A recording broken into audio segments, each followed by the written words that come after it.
Welcome back, everybody. It's 6 o'clock. So let's kick off this study session of Urbana School District 116. Roll call, please. Member Cheryl, Yes. Member Hickson, Yes, here. Member Marabou, Member Jones, Here. Member Langendorf here, Vice President Baxley, Here. President Pulowski. Here. We have a quorum. Are there any additions, corrections, or modifications to tonight's agenda? No. It's now called for citizen statements. If anybody here present wishes to make a statement for the board, please fill out a goldenrod sheet in the back of the room and hand it to our recording secretary, Lori Johnson. We haven't received any tonight. Going once, going twice. There is no call for an executive session after tonight's meeting, so the chair would entertain a motion to approve tonight's agenda as published. So move. Second. All in favor, say aye. Aye. Any opposed? The only thing I noticed is that our first presentation is not here yet, so if she's not here by the time we get to her, we may have to adjust the agenda for that. Okay, well, we still have board reports and student ambassador reports yet, Yep. so we'll have a little bit of time here. Student ambassador report. Sorry, I caught you at a bad time, Gary. Okay. Hello. This is our ambassador report. First off, I'd like to say Happy New Year to everyone. It's 2026. Google Forms. So for the second semester, we have two new Google Forms. One is the parking lot expansion form. So we're hopefully trying to get another parking lot built, kind of on the west side. Just off to the west side of the student lot that we have now. There have been a lot of issues with parking, with teachers and students, especially just with non-pass holders parking in spots that they're not supposed to, or Promise Healthcare has been parking in staff spots or student spots, and it's just really kind of a fight every day. But also students are being late to first hour because they can't find a parking spot. So we're hopefully trying to get rid of that cause by hopefully having another parking lot. So we hope to share those results with you at the next meeting. And then our student reflection survey, which is similar to the previous student survey that we sent out. The student concerns and recommendations survey. Now we want to kind of have a reflection. Now we want to kind of have a reflection survey to see kind of what has changed, and see if things are improving. We have had a lot of concerns, recommendations, and so we have been trying to do as best as we can to get to all of those. And so far we have done a lot, and so we would like to see if things have gotten better. So hopefully we can share those with you either at the next meeting or maybe sometime in February. Okay, so we have a new quest manager that we are planning to meet with, Janess. We got her email today and we met her today as well. But we're just planning to catch her up on previous things that we talked with the previous quest manager, and then focus on things that we spoke with equity committee about a few weeks ago.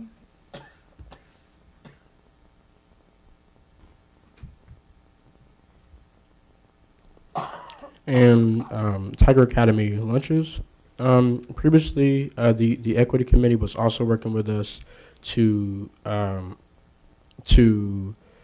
improve the school lunch. We had got some really valuable information from them, along with JJ, who works at Tiger Academy. They expressed some things, such as they feel that Tiger Academy students have not been getting the same portions as the high school students. So we're trying to make sure that Tiger Academy kids are getting, the same portions, and that they're not getting, middle school portions, because we do know that those are different.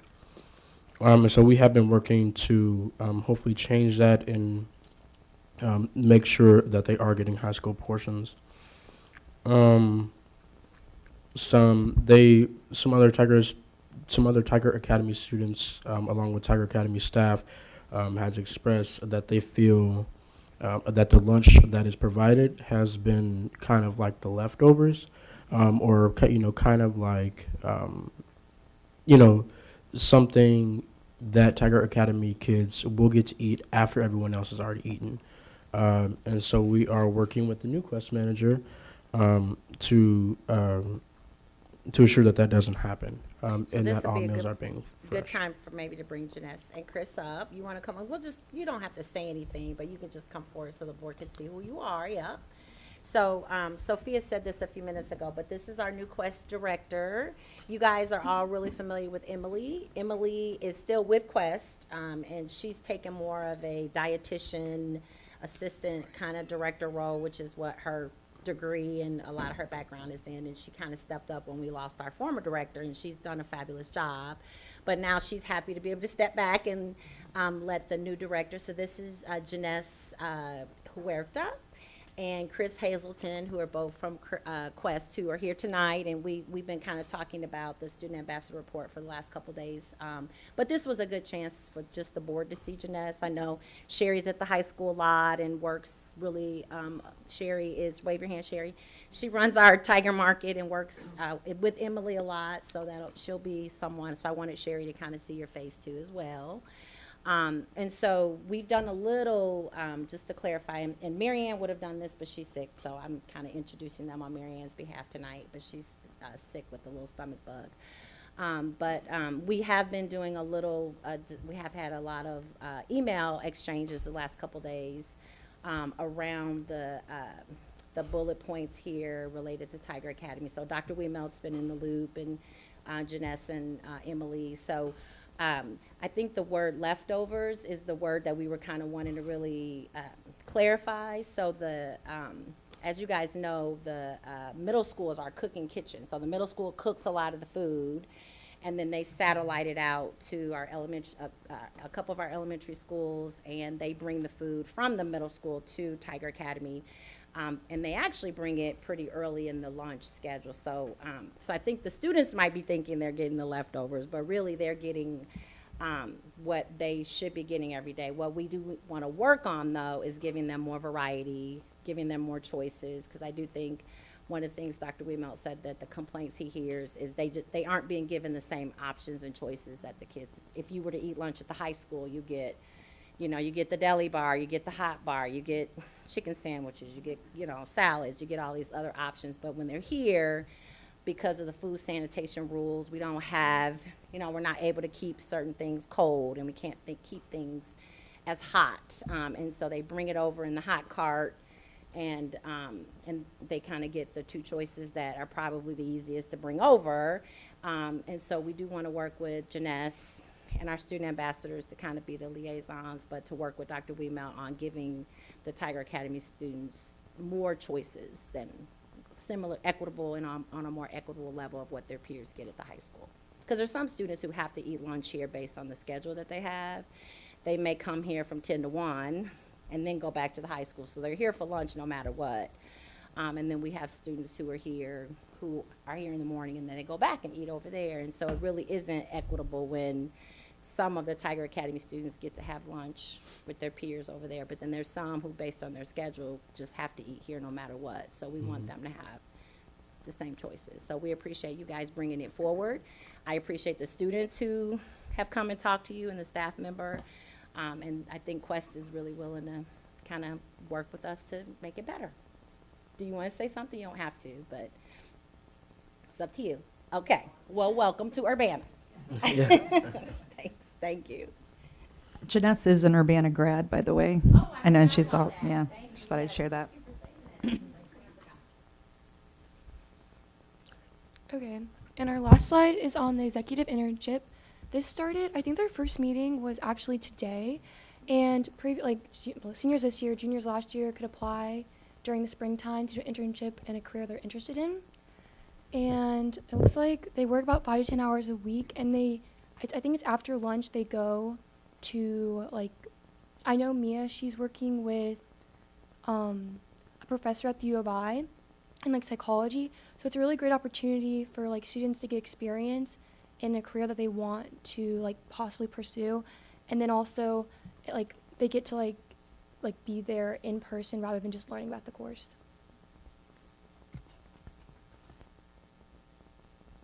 Thank you. It's now time for board reports. I'd like to kick off our board reports. It's that time of year, so we have gotten into the habit finally of doing our superintendent evaluations on schedule as determined, as specified in the contract itself, which says they need to be done by the end of March. I think March 1st. Oh, actually, March 1st, sorry. So I guess sometime over the next 8 weeks, we need to perform and deliver the evaluation to Dr. Aubrey Tatum. I guess last year, you and Lola, Tori, oh, it's Tori, that's right.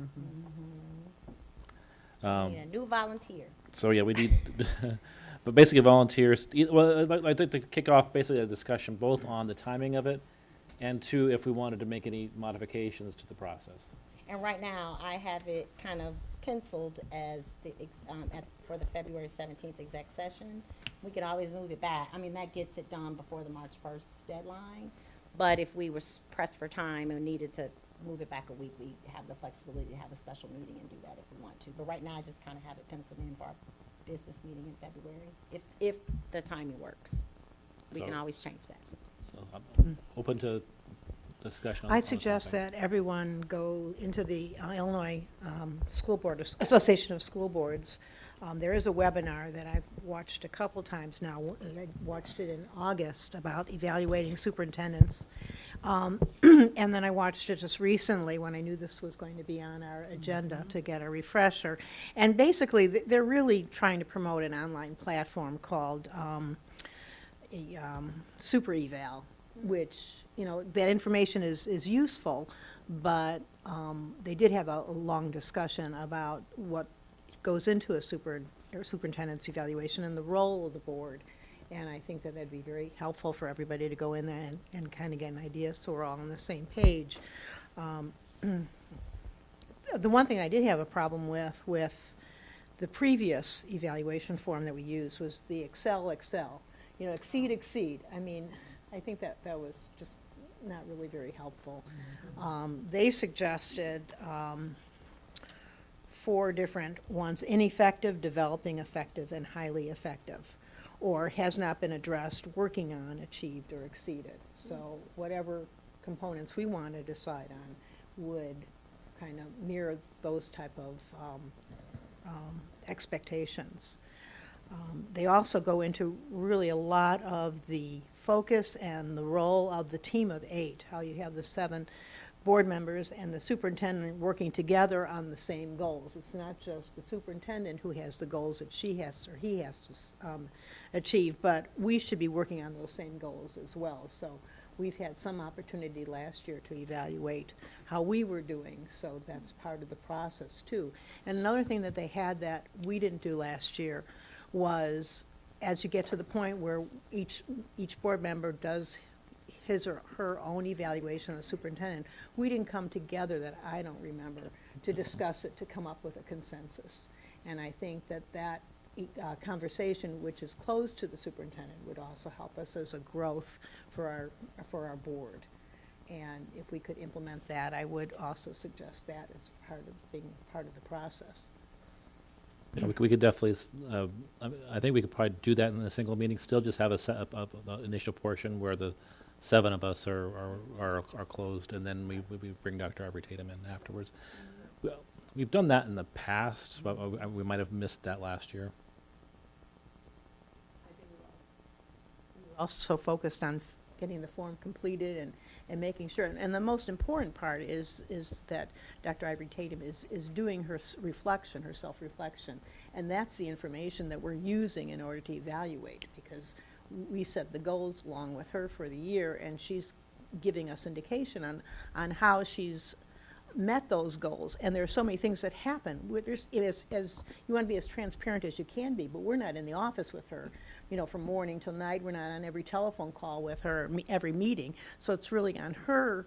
It's her responsibility to let us know how she's achieved those goals. So I think that's a very important component of it. So if the timeline's good for you, Jennifer, you have to do the majority of the work. So, thank you. Okay. Any other discussions on this timing and the process? So, I mean, typically Lola did help with this last year, but we have people who are responsible for collecting the survey responses from the direct reports and then collating all that data and giving it to the 7 of us, and then we would, then we all fill out our forms. So, Maybe the new vice president should be. Maybe. I should volunteer to help out, but I need some help. Well, I know John has kind of been the go-to. I don't have really much to do with it.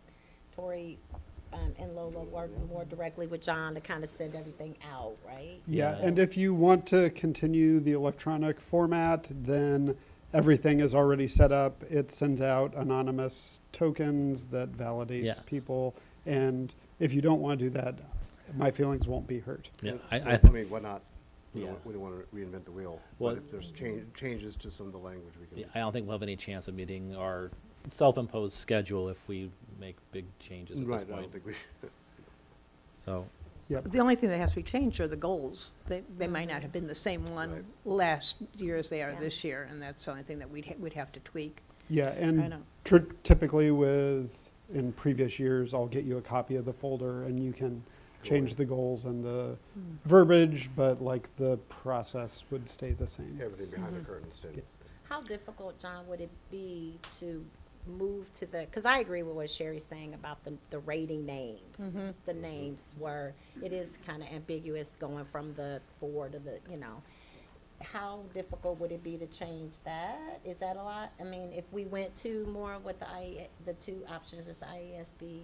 Maybe we can touch base offline. I'll get the copy probably set up later Okay. this week, now that we're ready to do it. And then, like, the actual form, you could probably change however you want.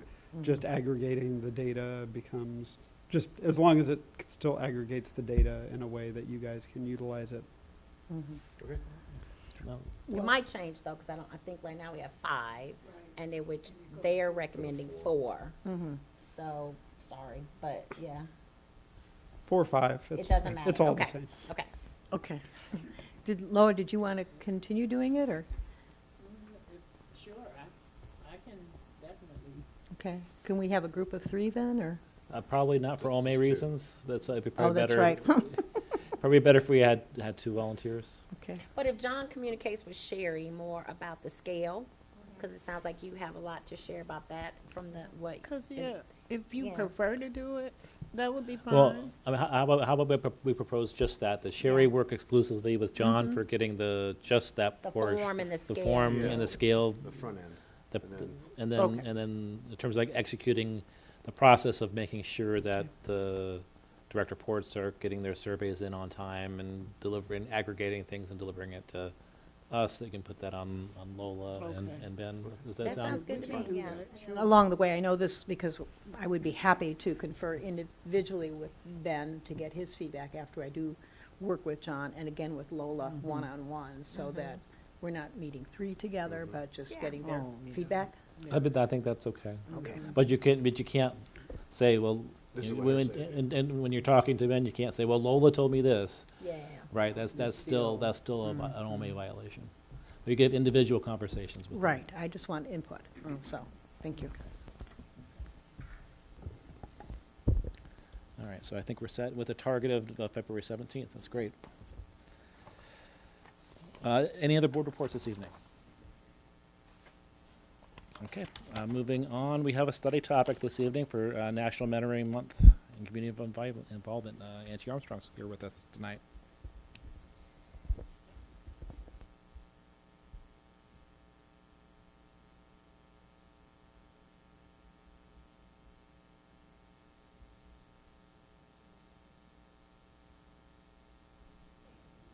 Hello. Before I leave, I have something for all of you, so I want to make sure that you get that before I go.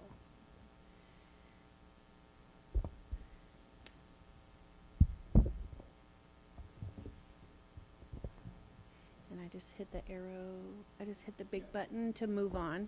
Okay. So good evening. My name is Angie Armstrong. I'm the District Mentoring and Community Involvement Coordinator for Urbana Schools. Thank you for having me. I'm always excited to come and share with you everything that my staff and I have accomplished throughout the year and what we're doing, especially this month because it is January, which is National Mentor Month. Oh, I thought you were talking to me.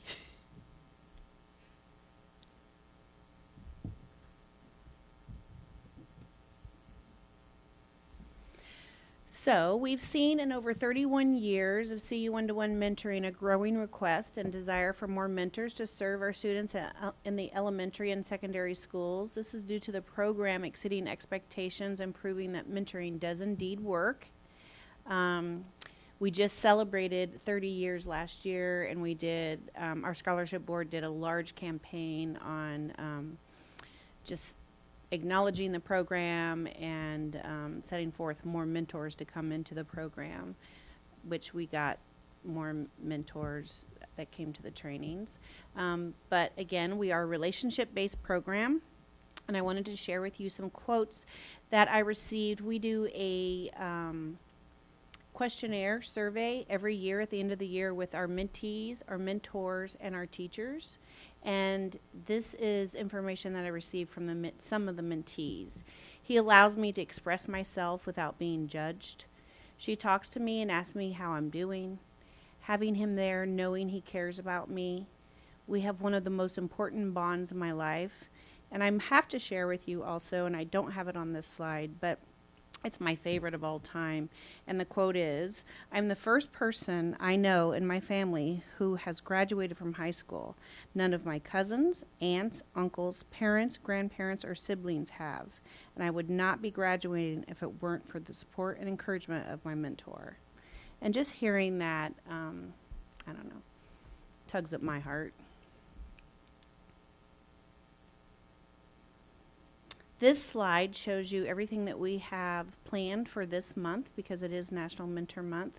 So January 7th is I Am Mentor Day. That's where we ask our mentors to post on social media and to just advertise that they are a mentor, and hopefully others will see and ask them, "What is that?" And they can say, "Well, let me connect you with Angie Armstrong." That's the plan. Also tomorrow morning, I am going to Stevie J Radio to do an interview with the radio, which we do that every year. January 12th, News Gazette ad. On the 14th is Thank Your Mentor Day, and that's where we have a benefit card that we have mailed out to all of the mentors that they can use on that day with these participating vendors, and they get a discount or a half price item or sometimes a free item. We have some really great businesses that participated this year. January 22nd is our mentor luncheon at Stone Creek Church. Last year we had Karen Sims speak. This year we will have a panel of seniors, which we decided, Lauren and I came together and we decided that it would be really beneficial for our mentors to hear from our other senior mentors and mentees and ask them what kind of activities that they did throughout their years and what actually kept them going.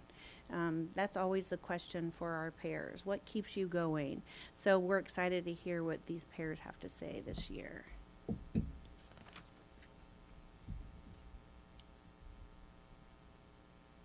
And this is the slide from last year's National Mentor Month luncheon.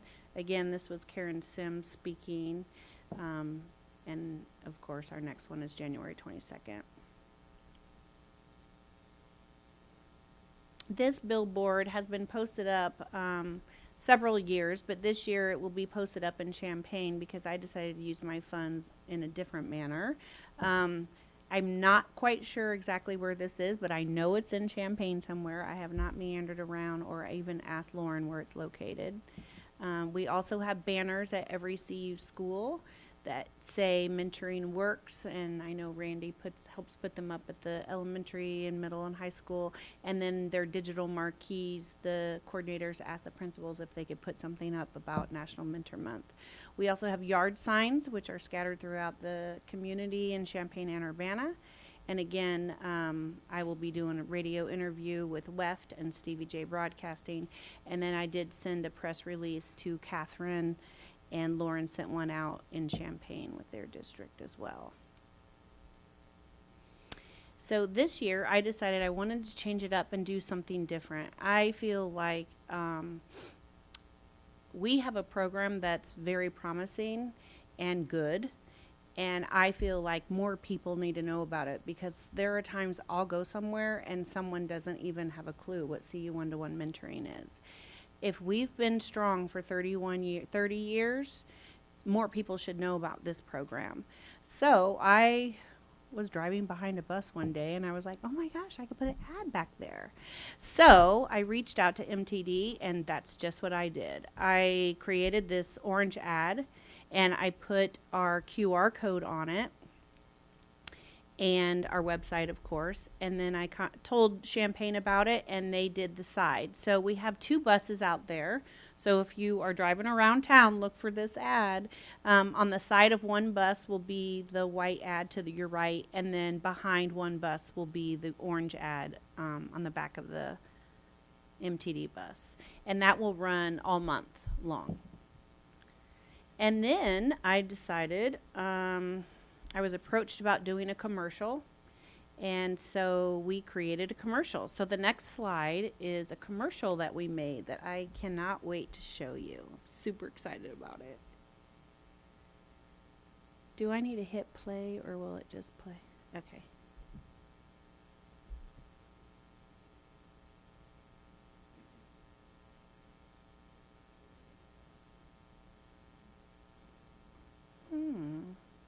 Oh, I'm so excited. I have it on mine. That on my laptop.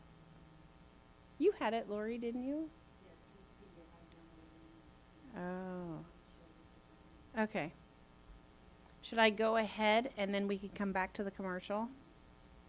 I will tell you that the commercial is going to be, it's already scheduled. I'm not 100% which game, but it's going to be aired during a Illini basketball game, and then it will be aired at 2 pre and post Illini basketball games. So I'm super excited about that.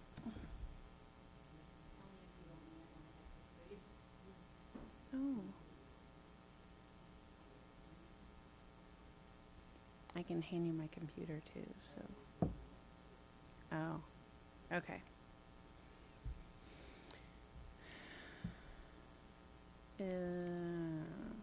How do I move on?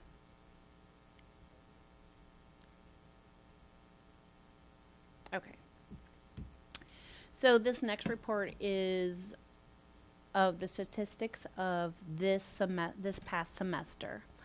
So when I go in and do our reports, I get them from the coordinators at the schools, and they essentially calculate everyone that has signed in, their times, and evaluate their hours, and the people that are signing up to do volunteer work.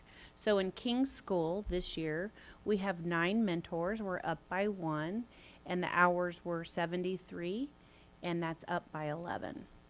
Over in the red is the volunteers, and he has 36 volunteers. He's up by 10, and his hours are 652, up by 77.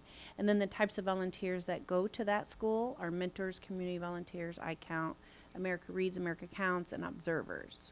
Then we go down to Leal. Leal's down by 1 mentor, but they happen to be up by 16 hours with their time.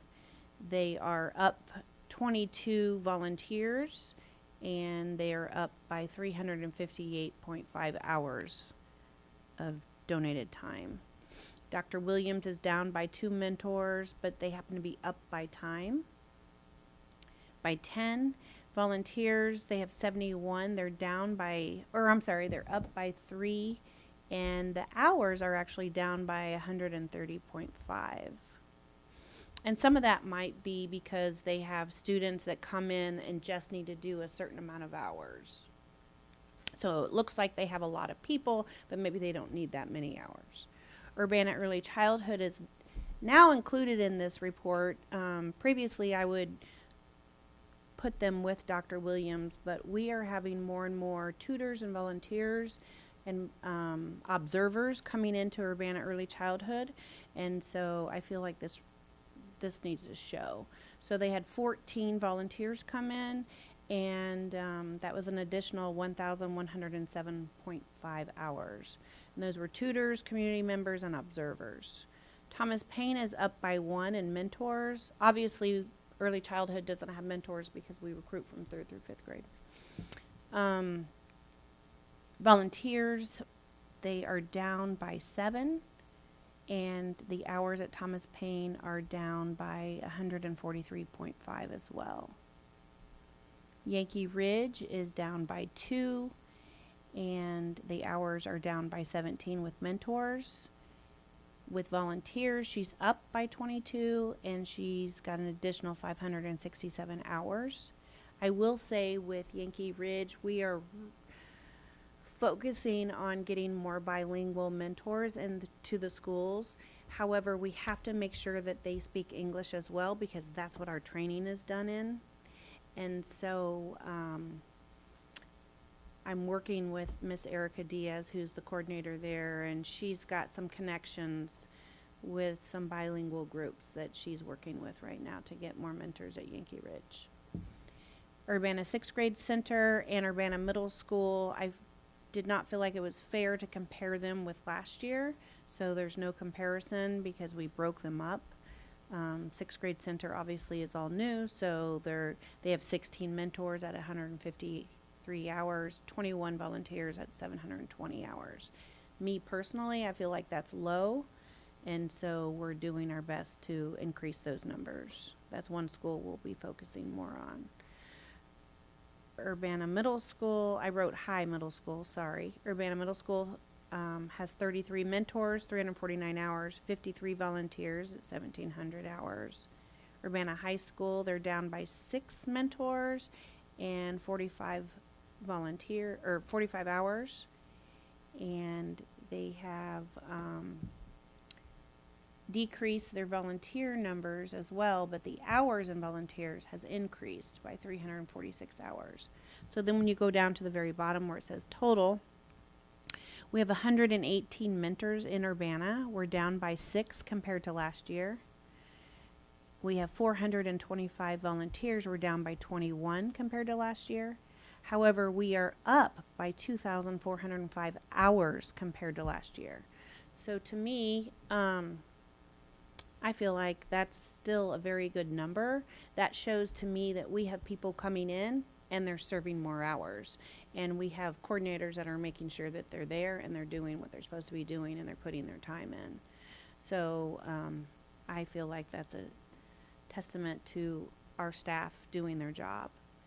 I also have down below those total hours comparison with 2022 and 2023.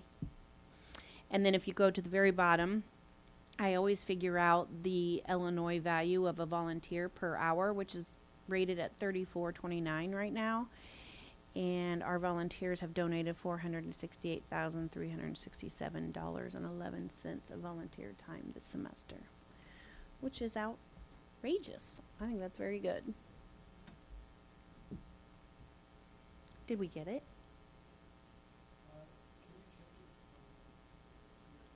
My phone. Oh, I'm sorry.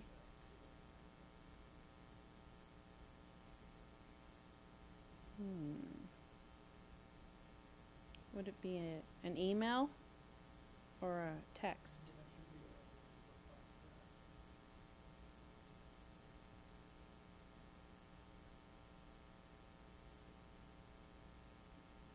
I would not work so hard to show you this, but I'm so proud of it. And it's such a great commercial. And we recruited actual mentors and mentees to do this commercial with us. And it's so good.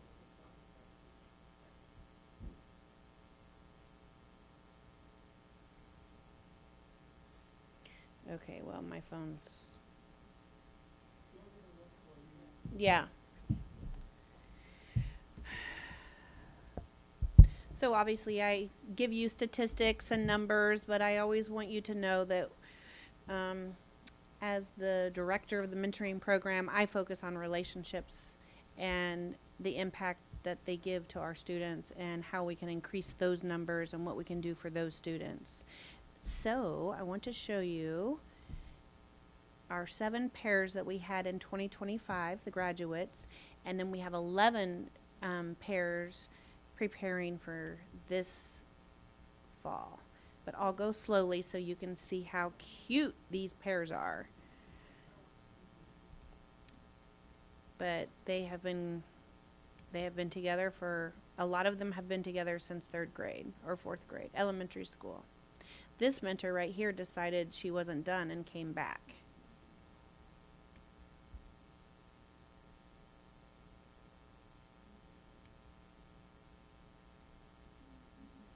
This pair, they were like 2 peas in a pod.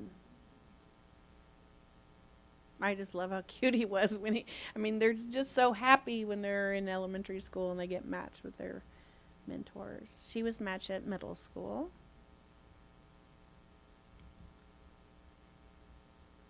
Shamar.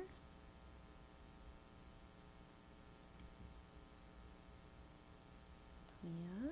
So the bottom picture of this is her first mentor, which is still very, very involved in her life, and actually got so close to her, she decided it would be best if she was not her mentor anymore because she became very close to her family even.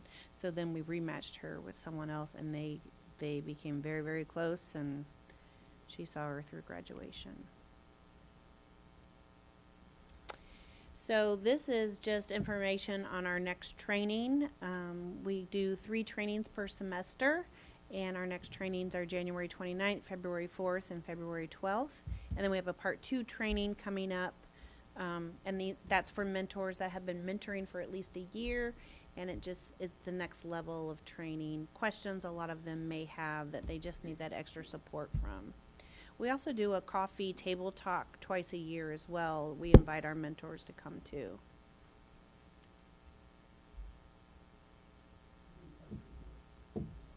Well, I was trying to log in.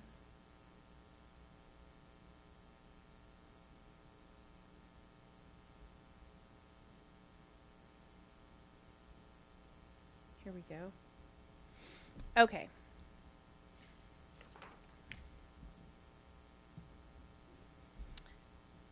I always brag about our mentoring program and what's going on whenever I present to you guys in January. However, I want you to be aware that we do not take our volunteers for granted, and our positions and titles indicate that we're more than just mentoring coordinators. We're community involvement coordinators as well, and we know that our volunteers do change lives. And without the volunteers, tutors, observers, parents that contribute, we wouldn't be able to be doing what we're doing. So we acknowledge them and we thank them as well. And in April, we always have National Volunteer Week, and that's a week where we actually acknowledge our volunteers specifically. I also want to let you know that each school coordinator is busy at work managing mentors, volunteers in their building. They welcome and construct new orientations for all tutors, observers, community members, and mentors, all while making sure each individual is either background checked or has fingerprint clearance before they begin volunteering in our schools.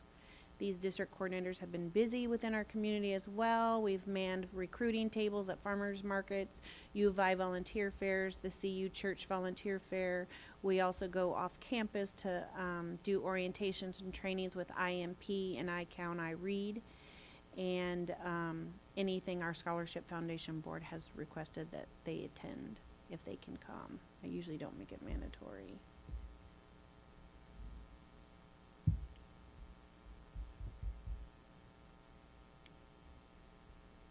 Are you in control of this, or am I? Okay. Okay. And no, it's okay. Again, with our volunteers, these change makers are coming in daily, weekly to serve as one-on-one tutors. They are playing games with our K-1 students with I Count, I Read. We have Vis-a-Vis and ARAC. ARAC is America Reads, America Counts. They're tutoring in classrooms and individually. Most of those, or all of those, are U of I students. We also have individual U of I students reaching out to us, asking what they can do. They want to volunteer, they want to give back, they want to do something in our schools. Another group serving in our middle school and high school is La Colectiva. It's a U of I group as well. They come in once a week and they meet with our bilingual students, encouraging them to focus on career readiness.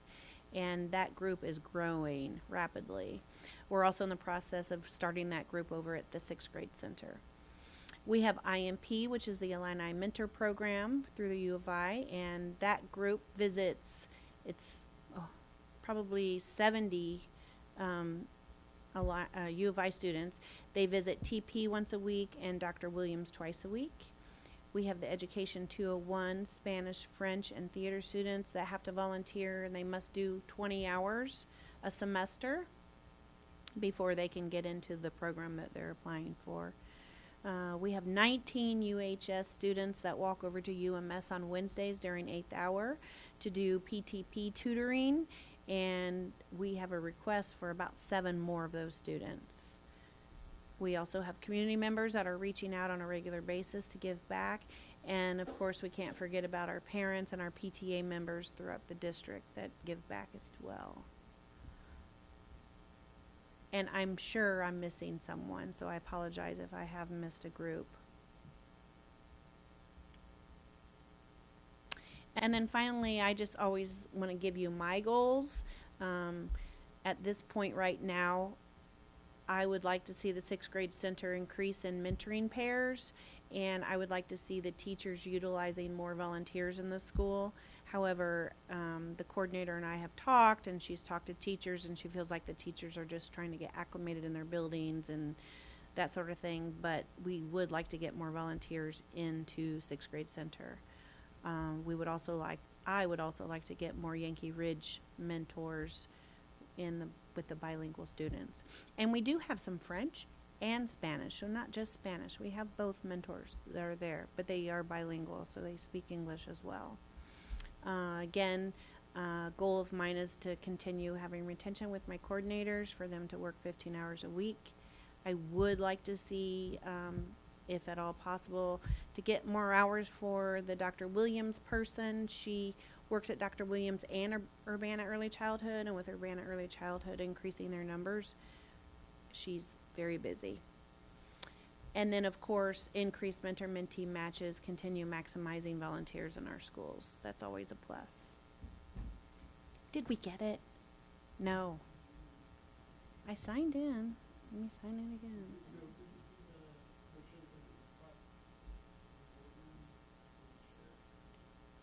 Hold on a minute. I'm sorry.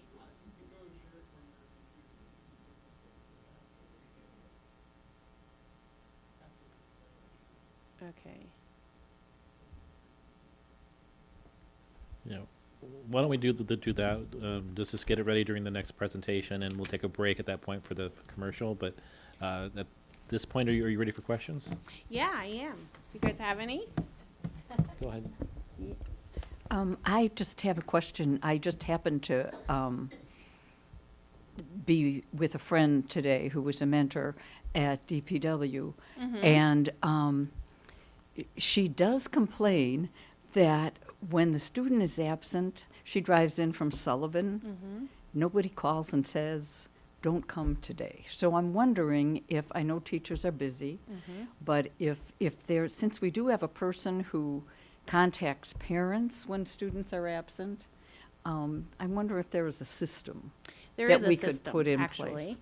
My staff are part-time, so they're not there every day either. Right. And of course, a teacher cannot contact a mentor. Right. So we ask mentors to call the school before they come, and the secretaries are fine with them asking if a student is present. And all they have to do is say, I'm Angie Armstrong, I'm the mentor of so-and-so. Are they there today? Okay, so I should tell her to do Yep. that. Okay, Yeah, because and they're told that during the training and Yeah. during their orientation.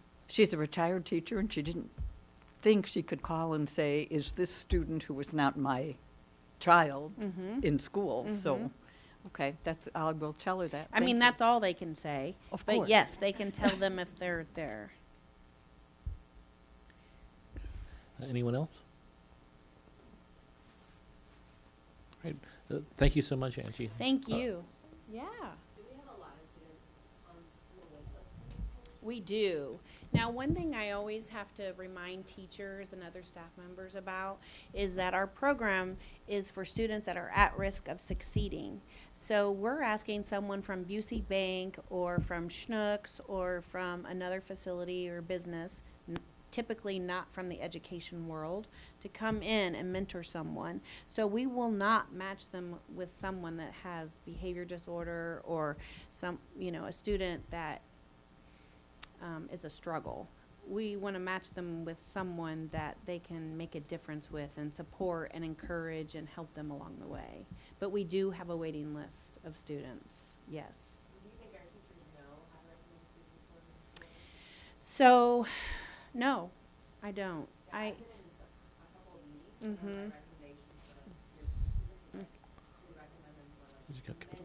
The people at home can't hear you, Jessica, so could you come up and since you're doing the next presentation anyway?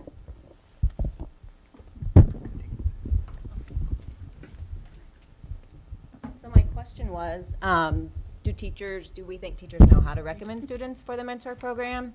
And the reason why I ask is I've been sitting in some tier 2 MTSS meetings, and one of my recommendations, this student would probably benefit for a mentor, and some of the teachers just didn't know how to recommend. So maybe we can brainstorm of maybe doing a presentation to our teachers on how to recommend. So. I highly recommend that. Yeah, I think that would be a great idea. Thank you. Anyone else? Thank Thank you so you. much, Yeah. and thank I'm you gonna to pass all these of the out. mentors and all the volunteers. Please go ahead and pass it out. Yeah. But the people donating all their time, you're a godsend to this district. So thank you all so much. Thank you.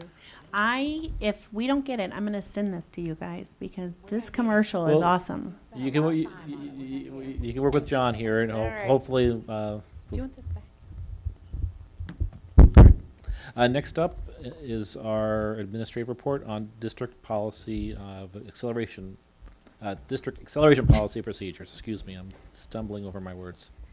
Yeah, I just want to say my niece was in the CU mentor program for Urbana, and Miss Swisher was her mentor, and it was a really great pairing since elementary to high school. And even after she graduated high school, they were still in contact. So it's a really great program and partnership. So, okay, good evening, board.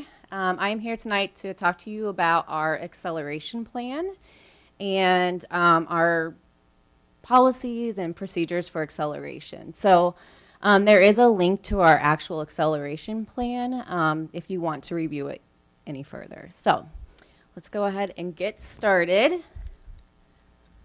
So the first thing is really what is acceleration? So acceleration is just placing students in an educational setting with a curriculum that's usually reserved for students who are older or at a higher grade level than what the student currently is at. We have 3 types of acceleration here at Urbana for our students. We have early entrance to kindergarten or first grade. We have single subject acceleration, and then we also have whole grade acceleration. So there's 3 different ways a student can be accelerated.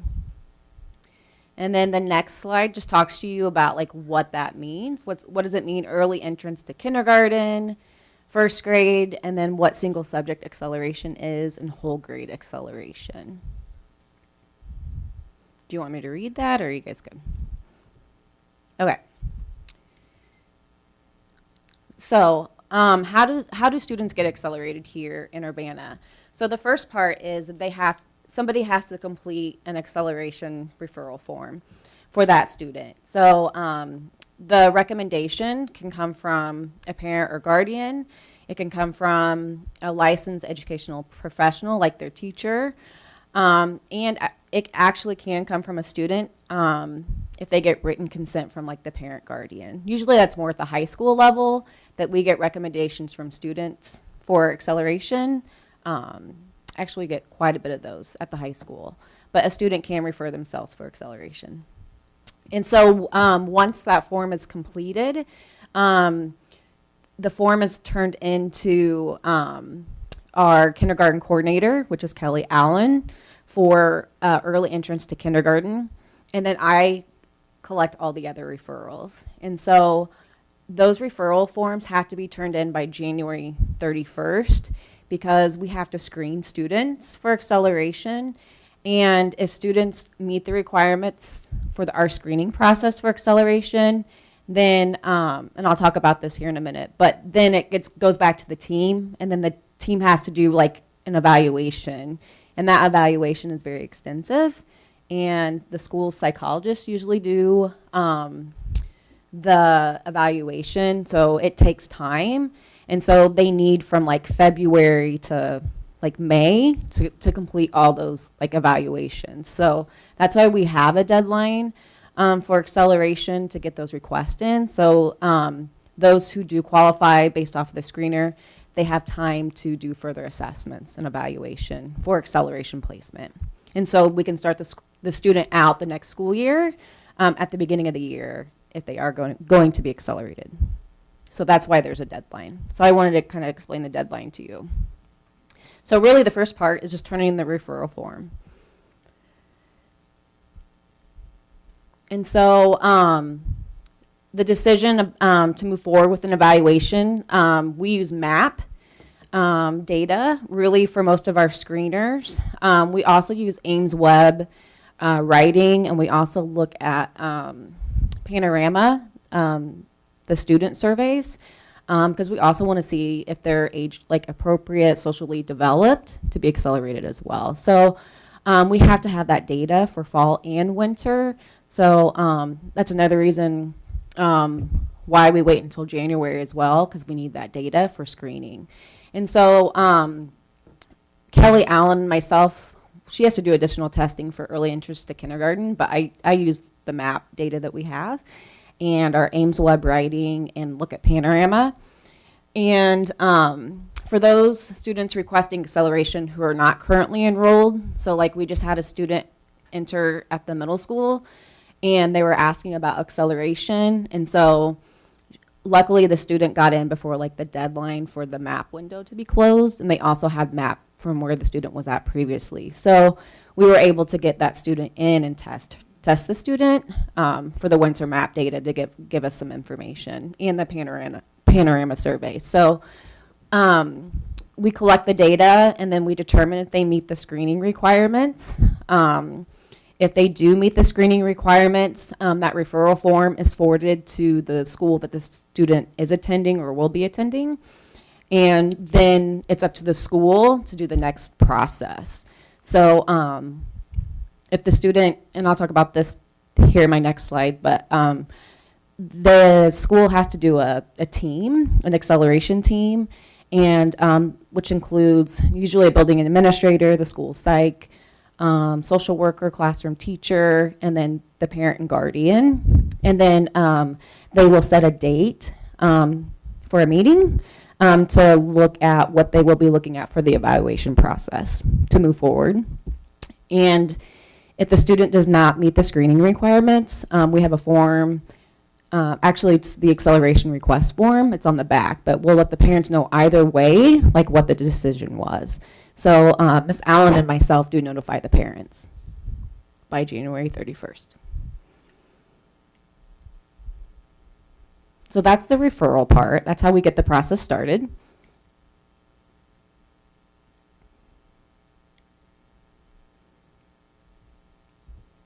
Thanks. So once a student qualifies for the screening, it goes back to the buildings, and the buildings set up a meeting to look at the evaluation process. And we do have, if you click on the link and you look at our acceleration plan, it does give the cut scores, and it does tell you like what assessments we'll be using for evaluation. So the team will decide who's going to give the evaluation, who's going to give the assessments, and then they set a date to come back and reconvene to look over the assessment data. We do have some exceptions and extenuating circumstances for the evaluation process, like if they miss that January 31st deadline. The first one is the Illinois Accelerated Placement Act. So for our high school students, we look at we have to look at our most recent state assessments, and those students who meet or exceed have to be automatically be accelerated enrolled in the most rigorous level of English, social studies, humanities, math. You can read that there. So we look at that data, it's in October, and we look at those students to see if they are already. Most of them are already placed in a rigorous or accelerated course, but if they're not, we can't, we reach out to the student in the family to let them know, and usually start them in January if they want to. They can opt out if they want to, but we have to give them the opportunity. And then, so if a student moves in from a different country, we also take that into consideration. I've had this happen when I was a principal, but like a student will be in a different grade, but when they come here, they're placed, like what they taught maybe was more at a higher standard. So sometimes we have to like move a student up, or we never really move a student down, but we move a student up based off of like what they were learning in their country, because that might be a little bit different. So that's another exception that we might make. And then if a student moves into the district after the request for acceleration, if they have the screening data, if they have those standardized assessments that we could look at, we will make an exception to look at that to see if they possibly could qualify for acceleration. So. All right, so eligibility determination. So once the schools do the evaluation and they have collected all their assessment data, they reconvene back as a team with the family or the parent or the guardian, and then they decide whether or not the student will be accelerated based off of their scores. We do have specific cut scores, and so if the student is eligible for acceleration, then the team will prepare an acceleration plan for the student for the next school year with the family or the parent, and the parent has to provide written consent. They also have to give written consent for evaluation, but the parent also has to approve the acceleration plan and is also part in helping create that. If a student is not eligible, then the parents and guardians are told, but they do have the right to appeal, but it has to be within a certain amount of time, and that appeal goes to the superintendent.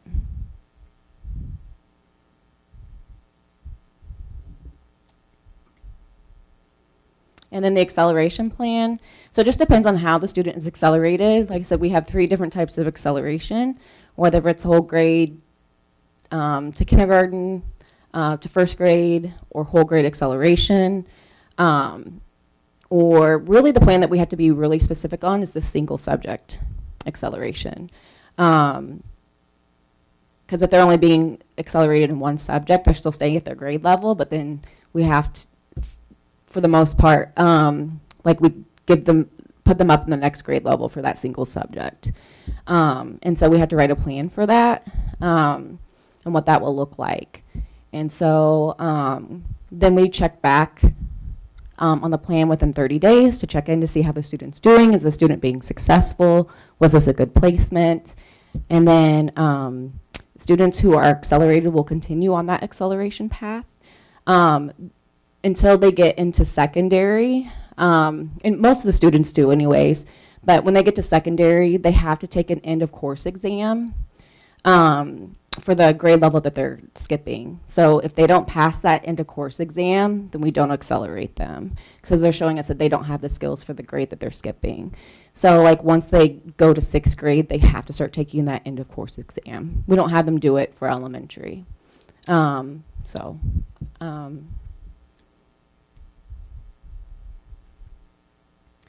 then I just wanted to give you some numbers. Students who qualified for acceleration for this school year, we didn't have any students that qualified for early entrance to kindergarten or first grade. Currently, we have 16 students at the elementary level who are doing single subject acceleration, and then we have 1 student who qualified for whole grade acceleration. And then in secondary, we just have the single subject acceleration. So at the 6th grade center, we have 5 students who go to 7th grade math at UMS for first period. And then at the middle school, we qualified 6 new students to be accelerated, and at the 7th grade, and then 6 students who qualified to accelerate at 8th grade. So they go to the high school. Most of them go for like math and science. And at the high school, we had 6 new students that were that qualified for single subject acceleration. These aren't our total numbers, but those were the new students that qualified under our acceleration plan.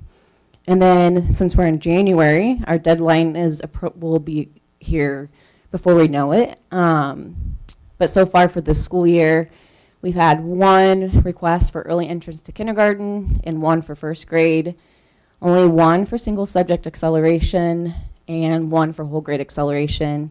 We've not had any requests at the 6th grade center. We've had 2 requests for single subject acceleration at the middle school, and so far we have 8 at the high school. So, and then next steps to consider.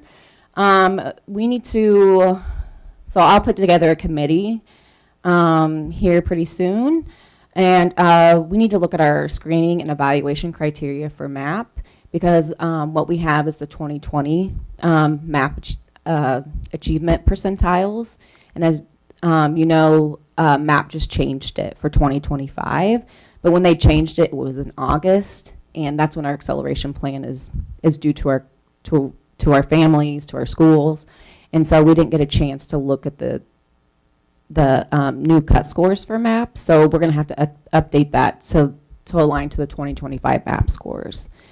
We also just want to get better at the communication process with our families about acceleration. Kind of feel like it's a hidden secret.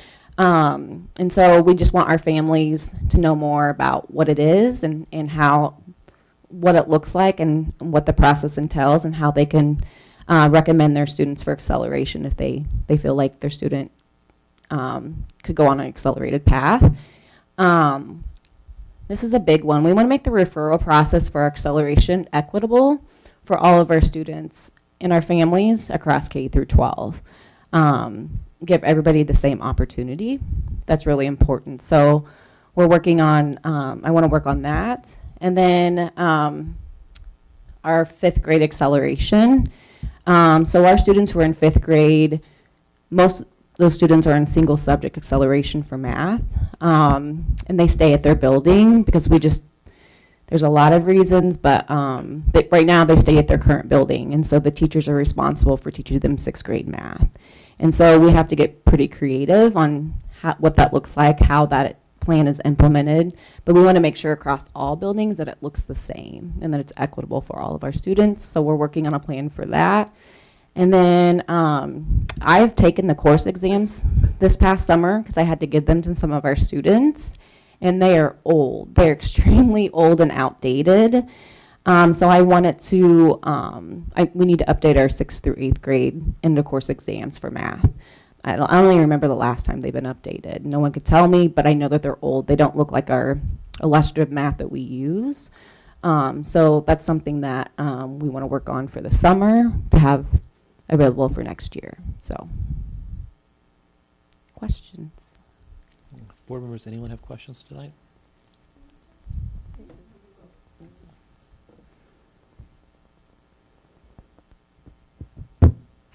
How is the acceleration process right now like not equitable, or how are you planning to make it more equitable? Yeah, that's a really great question. I love that you asked that question too. We have families that are aware of our acceleration process, and then we have families who are not. And so those families who are not aware of our acceleration process, if they don't get a referral form in by January 31st, then that student doesn't have the opportunity to be accelerated. And so like I said, we use our MAP scores as our screener, and starting in 3rd through up to high school, we use the 90th percentile for fall and winter at their current grade level. And we have some students sitting out there that score above the 90th percentile that aren't being accelerated because the form hasn't been completed for them. And so when we say being equitable, we want to look at that process of how we can make families aware, or even teachers, to make those referrals. Can I add to that? So right now, the families who know how to advocate for themselves and who know how to find this, know about this information are the ones taking advantage of it. But we have a couple, we have We a couple do. students probably at every building, whether they're Black, Latino, whatever, white, low income, special ed, doesn't Yep. matter, that would qualify, who maybe don't even know about it and aren't asking about it. And, we have those families who know how to navigate the system, and they do it very well. And those are the ones who are kind of taking advantage of the acceleration process. But we want to make it equitable do. for any student who has that MAP score. I know at the beginning when Jesse said they could be nominated, like even an administrator could say, a principal could see, wow, their MAP score is really great, and reach out to a parent and say, hey, your kid's MAP score for fall and winter was phenomenal. I would encourage you to consider this. So, Yeah. as part two to what Jesse just said, yeah. Yeah, and that's why we also need to strengthen our communication process. Like, how can we get more of our families aware of this process and this opportunity? Yep, you're welcome. Your mic isn't on, Jennifer. Because I knew this was going to be on the agenda, I did look up our policies. And in both the UMS handbook and the sixth grade handbook, the policy says the same thing.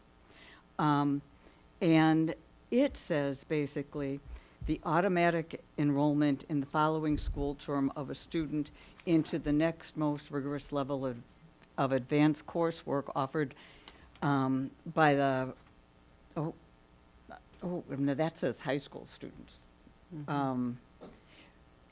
But it basically says if you are this is in the middle school and sixth grade handbook, that they would use the state test. And if you meet or exceed on the state test, you would automatically be put into the next most rigorous course. And when you look at the state code, it basically says by 27-28, that's going to be for not just the high school, for everyone. That's by 2027. By 27-28. Yeah. And Until, I think it's April of 2027. Yeah. right, but that would address your question, I think. Yeah, that's Be- another way. Because then it is incumbent upon the school to automatically put somebody up into the next most rigorous course. And I'm wondering why we know we're going to have to do it in 27-28. Why are we waiting to 27-28? Well, that's a And great I guess question. my other question is, this was brought to me by, the question about accelerated placement was brought to me by a parent, but it kind of hit home with me because of Yeah. a little kid I knew at the sixth grade center. But he had totally always exceeded in all of his state tests, I don't know, third through fifth. And yet when he got to the middle school, he didn't do as well on that MAP test, I think, because he was in a new building that was much bigger, that was much noisier. And he was told, the parents were parents who maybe didn't understand the Right. system as well. Right. And so he told his teacher all year, I've already studied this math. Aw, I've already yeah. studied this math, and nothing could be done. Okay. And when you have consistent, I just think that, I'm just wondering, why are we waiting to 27-28? Why are we not doing what's really in the sixth grade and middle school handbook, which says this is what we're doing? And I think this for middle school, was it supposed to start in 23-24? I don't know. This is only my second year in the district and my second year with acceleration. Okay. So I thought I can't read something about that. tell you in about that, but I've the state I've code. recognized what you've recognized, and there's a lot of other people that have as well. And one of the thoughts that that we're looking at for next year is I already have a list of students who have met the fall and winter screening requirements. And we're going to talk about like mailing letters out to those families to let them know that your child has met the screening process for acceleration, for single subject, or whatever whole grade. We recommend that you complete the form for the student by the 31st. So like contacting those families to make it more equitable. But also too, I think our teachers need to be trained as well. I was at the 6th grade center probably in October, and I was looking at talking about, I just observed a teacher, and there was a student that was just brilliant. And I was like, why is the student not the student was brilliant. He's like, I don't know why the student's not accelerated. I'm like, but you can make a referral for the student to be accelerated in reading. And the teacher's like, I can. I'm like, yeah, you just have to do it by January 31st. So that's why one of the things like our communication process has to be strengthened for this. So we are aware of, what you just brought to our attention. And we're working on it, not for next school year, not for 2027, so 26, 27, so. And one of the questions that this parent asked was if the student has already been accelerated, does the parent have to fill out the request form after that? No, the student is automatically continued to be accelerated, but they do have to take the end of the course exam. If they're in 6th, 7th, or 8th grade? Yes. Or or high school? High school, yeah. So 6th, 7th, and For the 8th. first time. So whatever course that they're skipped for the first time. So if you're a first-time student being accelerated, you have to take that end of course exam to go to the next level. And then if they're successful in that level, that's why we follow up on that plan, then they can continue to be accelerated. Okay, and they don't have to fill out the form? No. And I- if they're elementary, they just the team just comes back together to revisit update the plan. The plan. To look at, do we need to accelerate another grade, a whole grade, Right. another subject? So they don't have to go through the referral process Process again. again once Okay. they already have an acceleration plan. Okay, and also, according to our policy, if they have met or exceeded in English, they would automatically be enrolled in the next most rigorous level of coursework in English, social studies, humanities, or related subjects. So are we doing that, or are we just, Just for our high school. but as of 27, 28, it will be everybody? And so then would we be putting those students in the next grade? That's something we have to discuss. Okay. We haven't had that discussion yet, what that would look like, so. And the policy, right, and the way it's written, it doesn't require us to do that. As long as we provide acceleration. Right. We can still provide it. Specifically, I'm talking about elementary. I think we're already taking care of this at the secondary level, but at the elementary level, it's yet to be determined, but it doesn't say that we have to send kids out To the of the next grade. building. We just have to provide the differentiation and acceleration. Oh, okay. I'm not, maybe that is true. That's not how I read the state law for 27, 28. They did say that you should start putting, doing,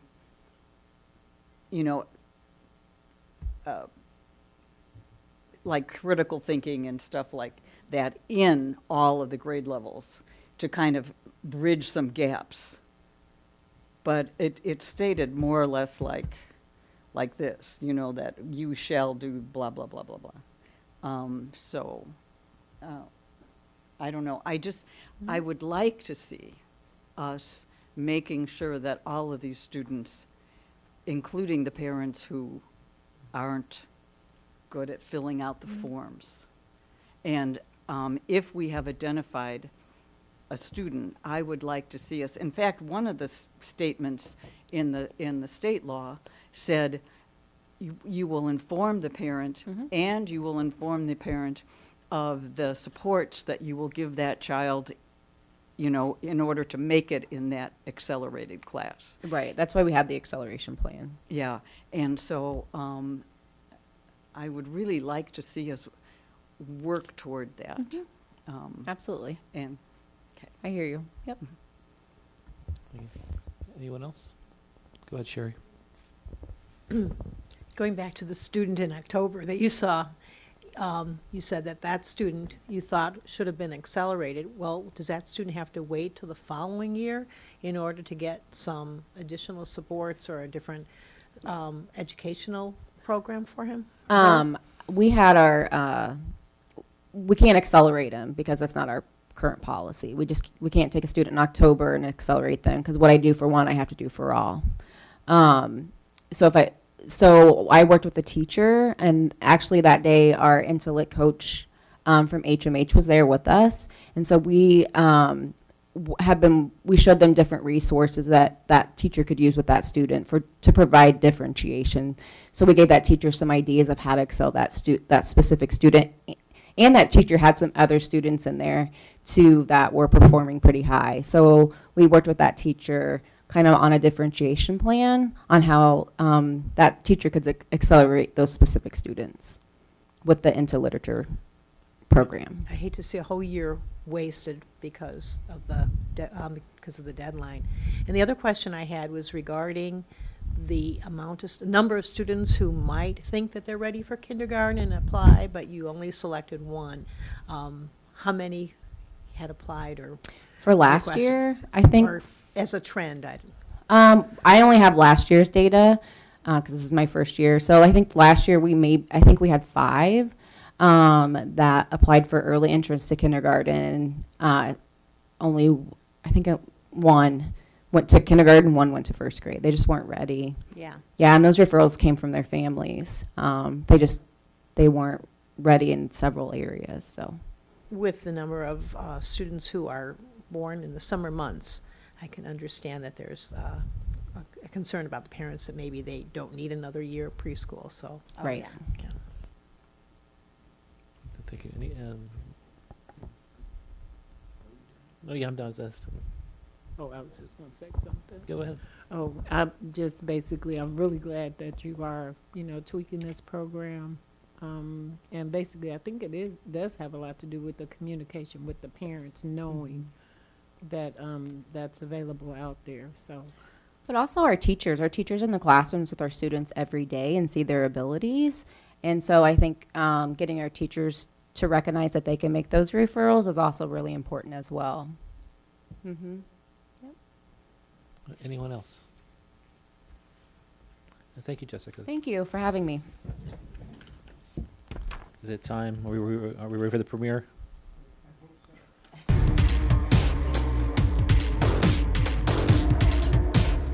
Just 1 hour a week during the school year can give a student hope, confidence, and someone who truly believes in them. Join over 450 CU one-to-one mentors in Champaign-Urbana schools and make a difference one child at a time.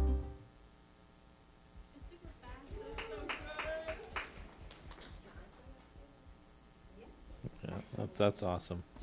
She just asked me if she could sign up to be a mentor. You could all sign up. Thank you, and thank you both. Our last administrative report of the evening is technology in our schools.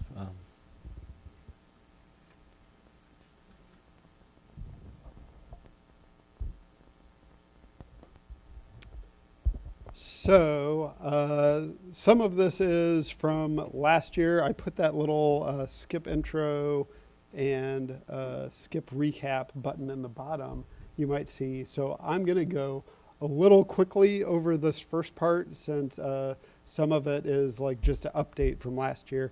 If you'd like more information, if any of you would like to come in for your board orientation or like a board orientation refresh, I'd be happy to go into more detail. But to start out with, this is basically kind of everything we have in the district. I talked last year that you can kind of think of the technology like a pyramid, where at the bottom we have kind of all the structured cables, district networking, and then we work up to like building networking, all the Wi-Fi, and then we have all of our devices, and then on top of that is the application layer at the pinnacle of the pyramid, where all of the magic happens and where you actually do all the things, but you can't have that without everything that's supporting it. So to that end, we've done a lot of things this year. One of the biggest things we did this summer was built a whole new building. We stripped all of the network out of the 6th grade center, put in all new inter-building network, which I'll talk about in just a second. And if you guys haven't yet been into the 6th grade center, it's a really beautiful building with like all new network, all new structured cabling, all new wireless, all new AV systems, which make it a lot better place to host meetings and do things. And it also got all new classroom technology in the building. So hopefully you've all gotten a chance to walk through there and see all the updates there. Some of the existing stuff, and I talked about this last year some, all of our classrooms now have these interactive displays. This lets people put up their things, but as they're doing them, they can also annotate right on top of their classroom curriculum or whatever else they're doing in the classroom. It also functions as just a plain whiteboard if you kind of switch over, and you can do all your math and science and sentence diagramming that you like to do there. And it also lets you cast and remote control. So this is casting wirelessly from anywhere in the district. You can cast to any of those boards. So for devices, we have kind of a tiered level of devices. Kindergartners get iPads because that's what's developmentally appropriate to kind of transition. First graders get Chromebooks, but they're touch Chromebooks. So it's kind of halfway between an iPad and a Chromebook. And then starting in 2nd grade through 12th grade, everybody has basically the same Chromebook. It's the base level clamshell Chromebook. They keep them in carts at elementary school, and then they get assigned to the kids to take home and use for homework for 6 through 12. Really helps with equity. Like a lot of kids don't have a computer at home to work on things, so having a device that they can take home as you get to kind of those higher level classes really helps things out. And then we have been, when they get to 12th grade, they have the option to either return their Chromebook to the district to use for loaners for other students, or if they want to continue to use that in college or whatever they're doing after high school, they have the option to keep that with them. So, and those are used for pretty much everything, top to bottom, and we purchase them every year on a rotation so that we always have kind of a consistent level of budgeting for those. Teacher devices, we did do a big forklift upgrade a few years back, and now we're kind of at the point where we also need to start doing the device rotation. So this year we upgraded our teacher Windows PCs from these Windows PCs to these ones, which look totally different. We are one of the only districts I know that actually gives teachers a choice for what device they want to use and what kind of platform. So we also upgraded a portion of our MacBooks from this MacBook to this completely, totally different looking MacBook. But they do have, like every year, they have a little bit better specs and everything else. Teachers also have document cameras in most of their classroom. And one of the other bigger things we did this summer was put in a lot of large venue projectors. So you can look at the list there. I won't go through all of them. But this gives us a lot more capabilities to do a lot more PD, a lot more parent events, a lot more student incentive events in the schools. And finally, this summer we did a lot of upgrades to the core network. You see kind of the 6th grade center in the middle. It's right at a place on our network where lots of wires come through going lots of different places. And if we lose the 6th grade center, we also lose facilities and King, and then we have a degraded network for the rest of this side of the network. So this summer, you might have seen lots of equipment out drilling holes in the ground and running cables all through town. But we ran an additional fiber optic network cable from UMS to King. That closes that loop. So now if any of those buildings go down, the network won't go down at all the other buildings. And then we also added connections from UMS to Leal and to the 6th grade center. UMS is our core where all of our network connections come in from the internet. We also, if you noticed, we switched from our upstream connection of AT&T to Comcast, and that's now a completely diverse path to the internet. Basically from the time it leaves that network rack, it goes in opposite directions. So no single backhoe can take down our network anymore. So very exciting for theirs. Those two little lines there represented an immense amount of work. So I did want to highlight that.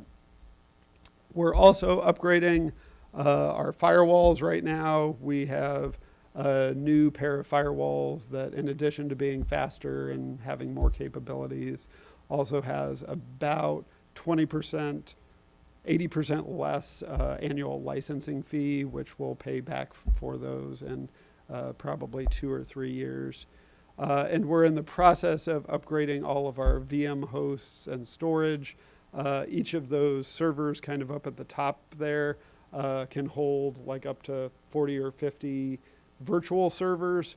So instead of having 100 physical servers, now we have 3 physical servers that have the capacity to hold 80 virtual servers. And if any one of them breaks, they just pass the server from one to another, and nobody ever knows that they were broken. They are in our core data center. So, last year I talked a lot about camera upgrades. This year we added an additional 80 cameras, just providing more security around the district.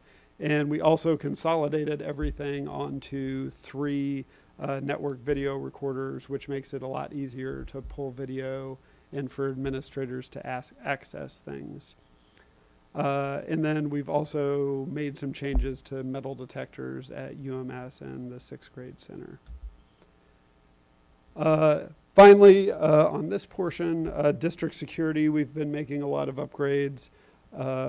We implemented multi-factor authentication for all of our systems, have done additional phishing training. We have been getting, and you guys have probably seen them as much as anybody else, inundated with spear phishing attacks, which might look like they're coming from Dr. Ivory Tatum or me or Angie, and they look, thanks to AI, a lot more legitimate.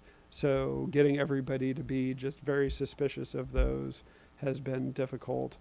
We've done additional data safety training for administrators, and we've been auditing access to all of our systems to implement the least access principle so that people don't have a lot of access to student records and information that they don't need.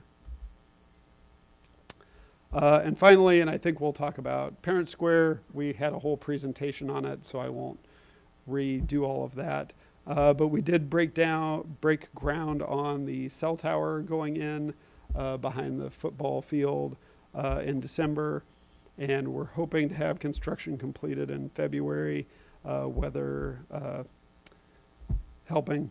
And then we've been continuing to update our radios to update some end-of-life radios and create better interoperability, especially now with the 6th grade center coming online. So the last half of this presentation, I wanted to talk to you guys about AI in our schools. You may, I'm sure you all read in Press 118 that they added a kind of chunk for AI there. I'm not going to read all of this, but a few highlights here.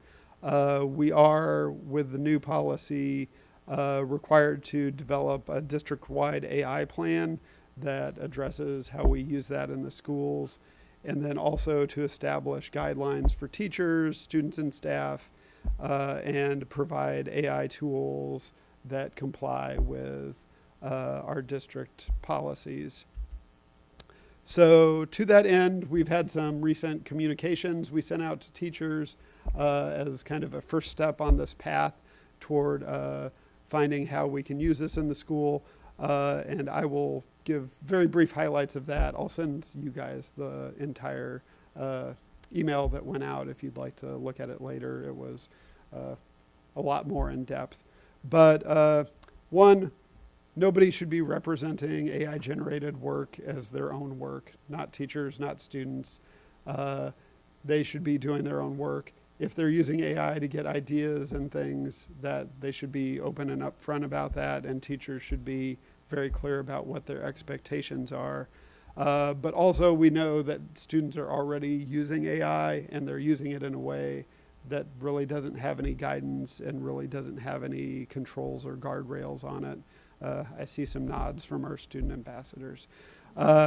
So working on getting safeguards in place and putting it in where they can learn about it, but learn how to use it responsibly. So we are governed by certain laws. SOPA and FERPA relate to security of student data and our data agreements. COPA is specifically for students 13 and younger. And so there are a lot of additional constraints on the software makers of what they can do with those younger students. So that's basically like 8th grade and below. We want to look for things with teacher controls where we have student sign-on. And then the last for this page, walled garden is basically, if you go on ChatGPT, everything that you put in there becomes part of ChatGPT. So all of the questions you ask and data you put in there is integrated into the database, and who knows how could come back out in another question somebody asks in Abu Dhabi 3 months later.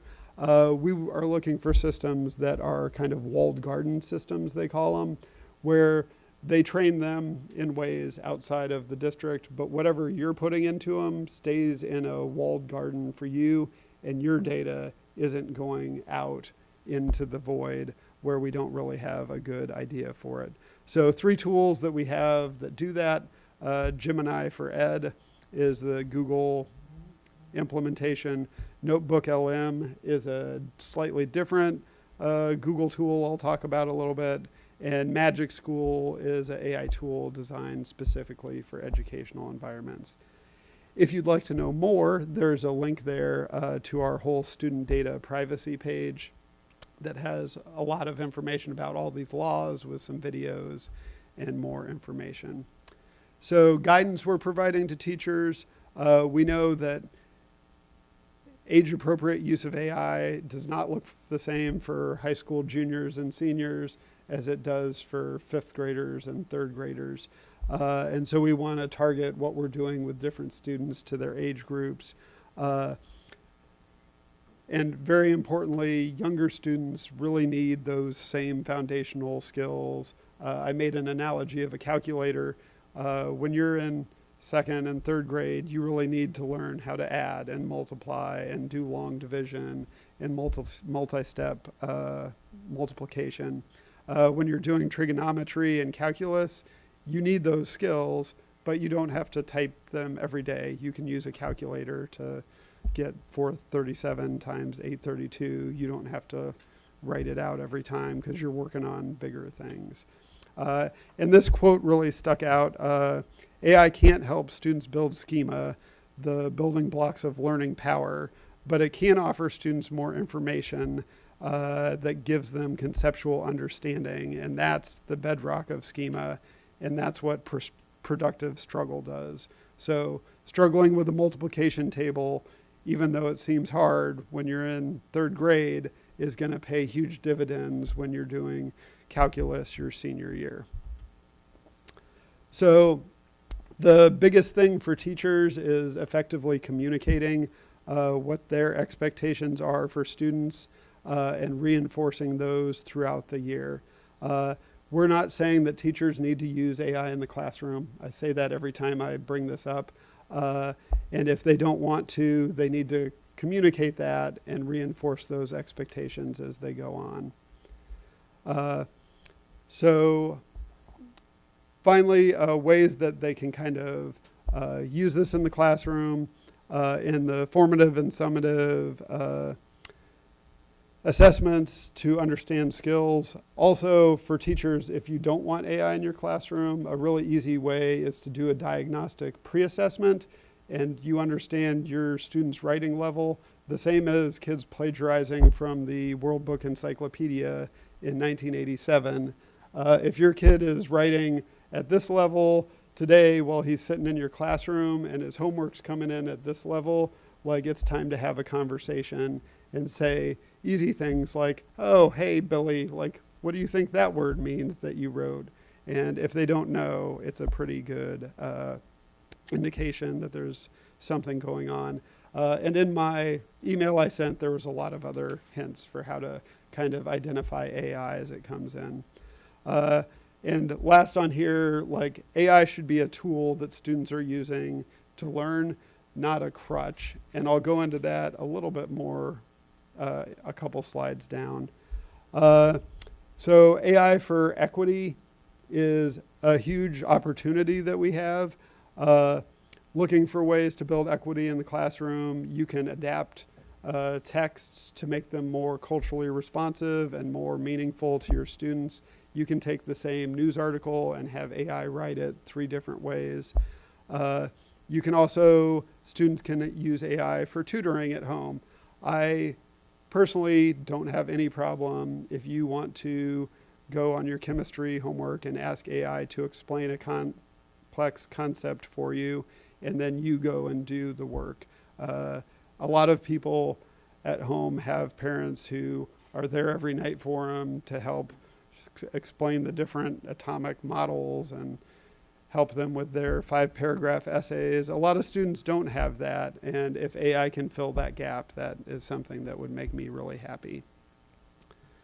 This last one, I think we talked a lot about acceleration earlier, and there is a huge opportunity for, you guys mentioned the 5th grade, like in-class acceleration and differentiation.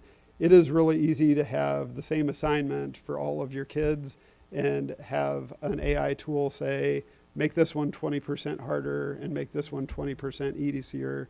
And those kids who were kind of bored sitting in the classroom now can be doing the same assignment as everybody else, but they're not bored anymore because they have something a little more challenging in front of them. Accessibility, there's like opportunities for making text more decodable for students with dyslexia, students with HD. You can take the same text, break it up, put little like mini questions in the middle to keep them engaged as they're reading that.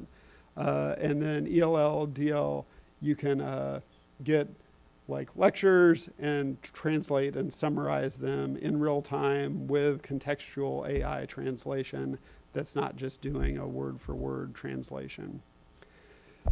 So we're presenting this framework for something that teachers can use as a really easy way to communicate what their expectations are with students in the classroom. So it's a stoplight. We all know how those work. Red, don't use AI for my classroom or this assignment or whatever you want to say. My expectation is this will be your original work. Yellow, you can give them specific things they can and can't do, like, oh, use AI to help you make an outline, but don't use AI for your actual writing, or use AI to like work on some concepts of math, but don't use it to do your problems. And then green is where you're kind of incorporating AI into your assignment.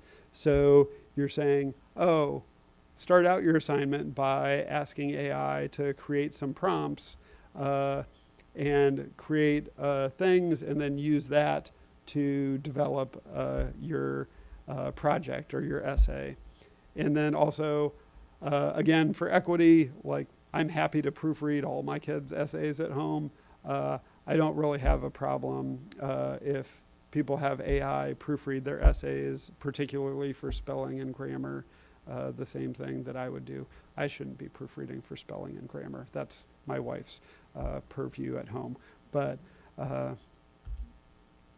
So these are some of the tools that we recommended. They all have a lot of the same features. Gemini for Ed, since it's built into Google, it has school level security features. We can turn it on and off by groups. It has teacher controls. Again, that walled garden data that's not used to train things. And we can also, if there's problems, we can go back and pull data back of like what students were doing and what their responses were, the same way we can for email and the other tools, Classroom, that we build into our things. Notebook LM is one of my favorite tools. That's why I included it here. Just really briefly, you can upload whatever you want into it, audio, video, YouTube's, text, and then you can ask it questions based on what you uploaded, and it will give you answers based just on that data set. So if you have like all of your course notes for a whole semester, you can upload it and say, generate me a study guide, or what are some of the things that I was missing as I was going through here that might be on the test. Finally, Magic School is kind of pre-made for schools. It has a lot of tools that are specific for education. Instead of the kind of free-form chat mechanism, a lot of them it has, it looks a lot more kind of like, it has a lot of icons with suggestions of tools that you can use inside that tool. Again, teacher controls, student filters, and all of these tools that I mentioned right here are FERPA and COPA compliant. So students under 13 can use them if the teacher decides that it's appropriate in an educational setting for them to use those. So here, I'm not going to read all of these, but I've got some ideas for prompts of things teachers can use for students. And then this is kind of what Magic School looks like here, where it's got a worksheet generator, or help me with lesson plan, or rewrite text at different levels, all customizable and really tailored for the educational environment. So at the end now, we have some next steps that we're working on as we're required in the policy. We're going to be doing some training for staff. We're working with the LTC at our regional office of education has some resources and some people. And I've been talking to some other people about getting some training, and Yvonda on PD and getting some stuff for staff kind of like after school in the next couple months here. We will be having additional communication with staff as we kind of get further along in this path. And then we are going to be providing help and assistance as we do for everything with anybody if they request it. We're very good at that. And we are using our technology committee to develop the AI plan, once again, as required by our policies, to move forward, and then building on that to provide teachers with additional guidance in this next semester. So with that, if you guys have any questions, I'm happy to answer those for you. Board members, ambassadors, any Can- questions? Go Can ahead. board members take this training too? The AI training, absolutely. Up to 2 of you, or maybe 3 if you don't talk to each other. Yeah. Anyone else? Did you, at the very beginning, when you were talking, did you say that you could cast from any computer in the district to any of the whiteboards?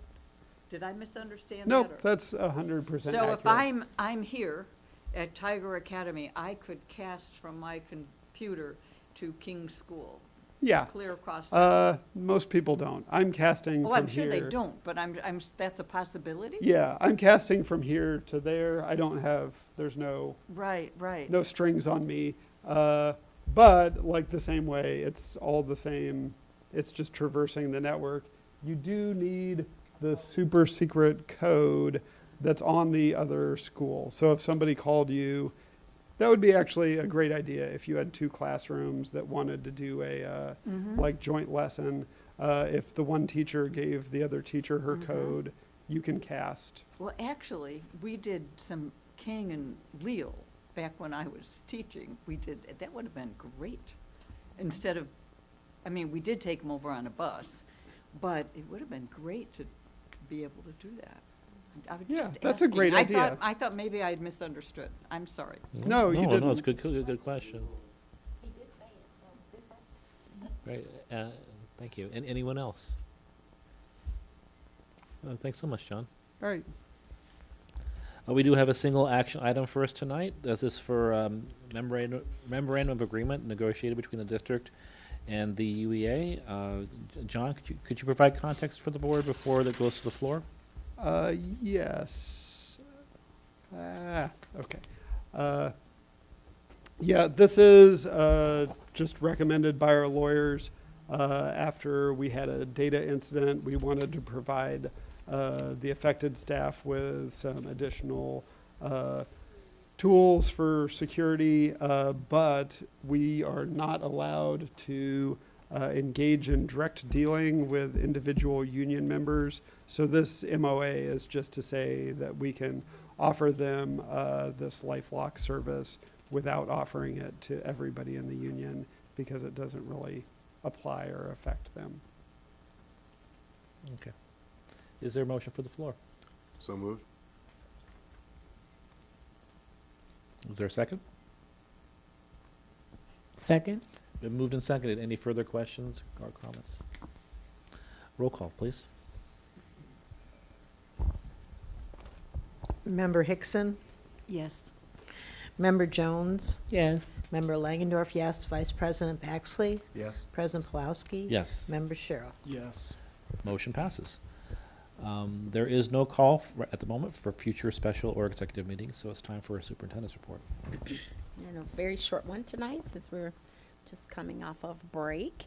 And this first slide, I'm actually gonna let John, because he did the Parent Square presentation, and we're getting ready to roll out our communication about Yeah. Parent Square to the district. So John's gonna do this first slide for us. And because you're not sick of listening to me yet. So yeah, it's very exciting.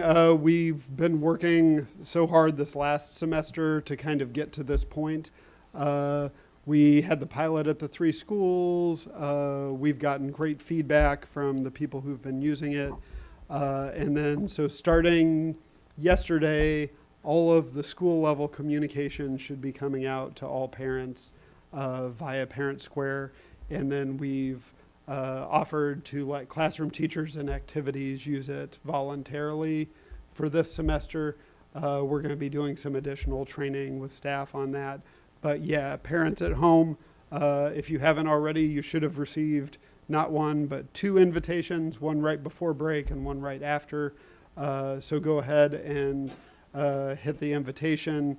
It'll ask you a couple questions to verify your information. And then if you get the app, you get a lot of bonus features where you can get summaries of things. If you have the app, it will send it to your app instead of sending it to your text, email, voice, and you can customize all of your communication settings in there. It's really a feature-rich tool that we've been missing these last few years. And as you heard in John and Catherine's presentation, this was kind of driven through our strategic plan work. And so Catherine and John are the facilitators for that priority area, and we'll be sharing it with our steering committee on Thursday night. We'll be at the 6th grade center, giving them the mid-year update on our strategic plan goals. And so this is a great win, I think, for your priority area for family communication and engagement to be able to roll this out. And it's not even the end of the year yet. So congratulations to you and your team for getting this done. I'm really excited. I had my training, and so I'm looking forward to using this as well. And so I sent out a lot of Skylarts, but Parent Square is so much nicer, so I'm really looking forward to it. And one more great thing, if you do get the app, like you get the full featured, but even if you don't get the app, you'll still get all the same communication, all the same ways, email, text. And because we're rolling into this new app, people are opted into text. People who had blocked us mostly during COVID from a lot of emails are going to get a second chance to not be blocked at the start of this rollout. So we're looking forward to being able to reach a lot more parents. One thing that I'm really excited about is Parent Square, the blocking part.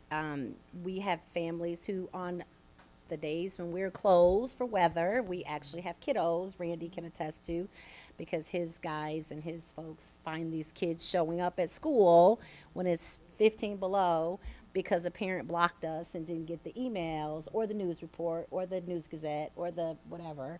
But in Parent Square, emergency notices and crisis messages cannot be blocked. So if they've blocked us from email, or something like that, if they're listed as Guardian 1 or Guardian 2, they will get the notice that school is closed for weather. And so it won't matter. I'm very excited about that. So we don't have little ones showing up at school. Whether they read it or not or listen to it is one thing, but at least they will receive it and they won't be missing that messaging because they've blocked our communication. So that's exciting. Were you going to say something, Jennifer? Go ahead. I was going to ask a question. Yeah. Are the apps free? Yep, 100% free. Okay, great. Not for us, Yeah. but for our It's free families. with our district Yes. purchase of Parent Square. Yeah. Absolutely. I know. I was just being facetious. Yes. Thank you, John. Did you guys have a question too, Keandre, about this? Nope. Sophia, go ahead.